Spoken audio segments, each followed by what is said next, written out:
What's up, bee lovers, bee haters, and homegrown tomatoes? Got a bee removal here for you guys. Actually, we're going to throw out the first pitch. Just kidding. There's actually a beehive in this pitcher's mound. So let's get it. This hive was out in Sherman, Texas. Like you can see, it was in an old pitcher's mound that somebody had built for their kid. It didn't take much to get to it, just a little bit of prying around the edge, and then here we are, wide open. So now we're just gonna go ahead and start vacuuming because these bees were a little bit aggressive.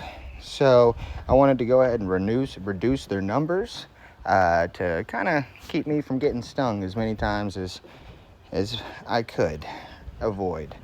I did catch the queen on site, and I thought I was going to get that on video, but in the excitement of everything, I accidentally stopped recording as I was bringing the phone over.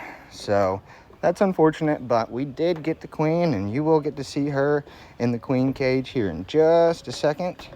But just vacuuming up the bees right now, like I said, just to reduce the numbers. And here is that queen. You can see her inside the clip there. She is a pretty big girl. And now we're just going to go ahead and start removing this comb. So these first couple of pieces I didn't really worry about saving because there was going to be so much comb that I was going to be taking with this hive.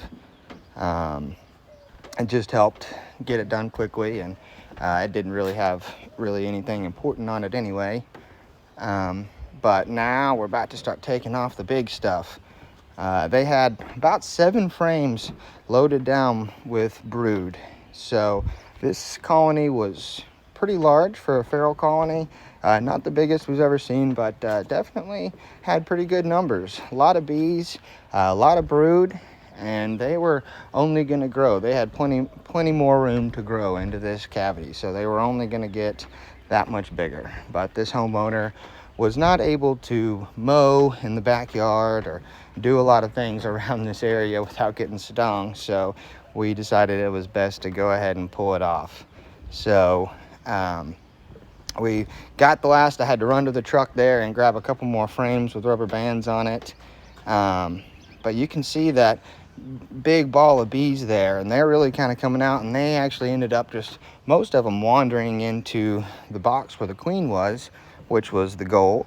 But getting these last couple of pieces of comb off here, and then we'll do a little bit more vacuuming because there was just so many bees. This was going to take a really long time to just wait for all the bees to march into the box with the queen. That is a really ideal way to do it, but when we're on the customer's time, we try to do things as efficiently as possible. So sometimes that means just vacuuming up large portions of the bees and finding the queen, keeping her safe, taking all the comb out of there like y'all have seen us do several times. But this spring has been very active for us so far. We've already done several removals, and we plan to do several more. So if you or somebody like you, a business or a neighbor has a beehive that they're not able to mow around their property, maybe give us a call and let us come out and safely remove them. Here I'm just scraping off the rest of the comb so that they don't attract a lot more bees in the coming times. And then we're getting pretty close to being done. So thank you guys for watching, and make sure to follow us on YouTube if you're not, and keep liking and sharing our videos.